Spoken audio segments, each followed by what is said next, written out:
Morning, everybody. Morning. Lovely to see you. Where's the year gone? It must be my age, but it just seems to have flown by. You know, we're here. And lots happened. A lot's happened, and if you're like me, you've forgotten more than you've remembered. But if you have a Bible, I'm just going to read a couple of verses from Chronicles chapter 12. If not, don't worry, I'll just read and share with you. 1 Chronicles 12 and verse 32. And it just says this. Well, before I read that verse 32, the previous verses are all about really good fighting men with ability and gifts going to join David. David wasn't king, but the time was coming where people thought they would join with him in this massive battle, and that he would be the next chosen king of Israel. And in the previous verses, and I'll just read a couple out, and Chronicles can be a bit, not boring, that's probably not the right, but not what you would read every day and think, oh, that's great. It's just one of those, but it's there for a reason. And it just says in verse 23, these are the numbers of the men armed for battle who came to David at Hebron. And it says, the men of Judah, carrying shields and spears, 6,800.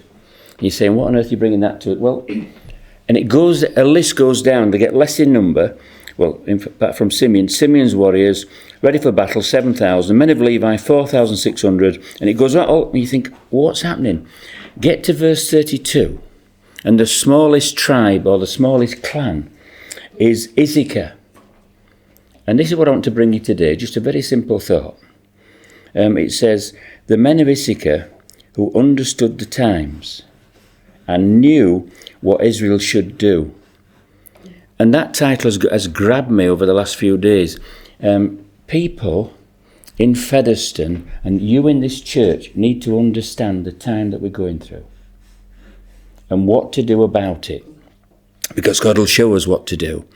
And of all these gifted men with bow and arrows, men with spears, men who were gifted, and you can read all about them, in battle, they were necessary. But the smallest group were there who understood the time that God wanted them to act upon. And there are people in this church here this morning, and others maybe who aren't here, who will have an inkling of what this church should do today and in the future, and before God sends the Lord Jesus Christ to come again to this earth. Understanding the times.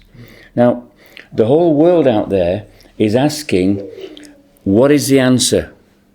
Politicians haven't got the answer, and I'm not, trying to say one thing or another. The royal family, in a sense, haven't quite got the answer that we used to have in the Queen, as it were. That's my opinion, my little opinion. And all throughout the world, we've got presidents and leaders who are not sure of understanding the real reason for the time at this point in time. So I want you to come with me on a little story. The men of Issachar, when they got all with these thousands of warriors, what do you think they were saying?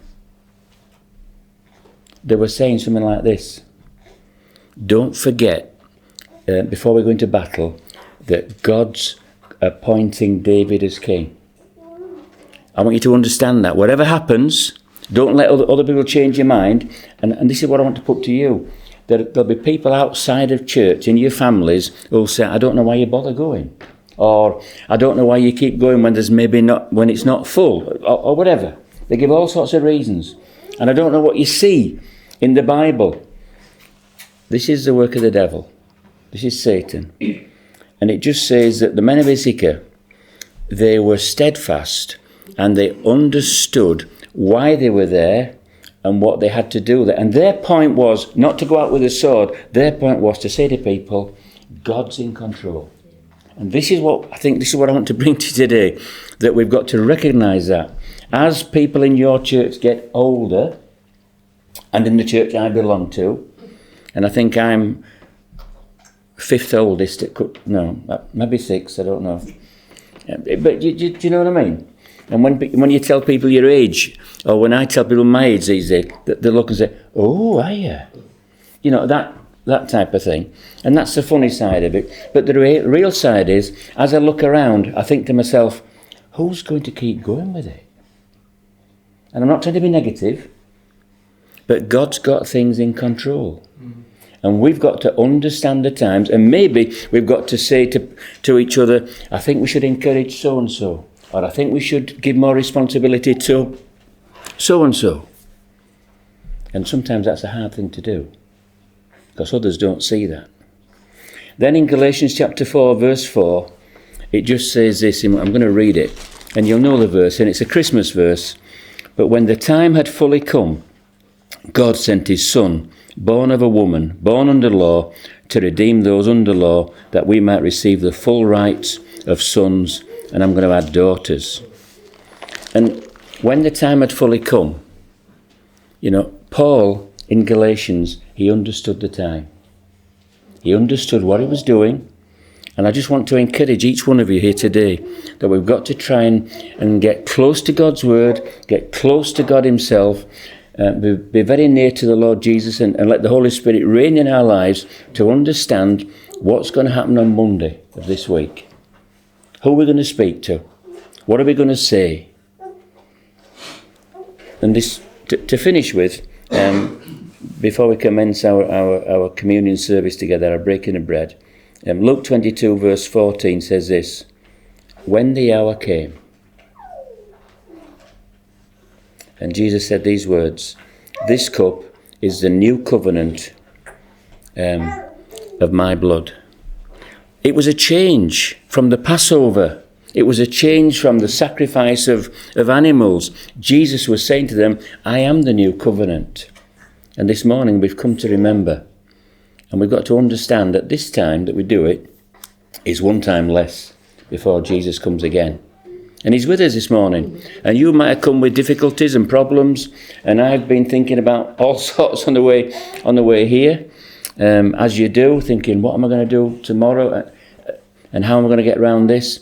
But we've got to try and understand this morning that the Lord God is with us, but he wants us to understand this time over the next half an hour or 40 minutes or whatever it is so precious to us, because we're here to be with Jesus.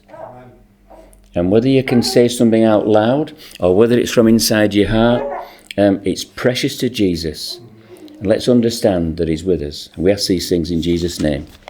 Amen.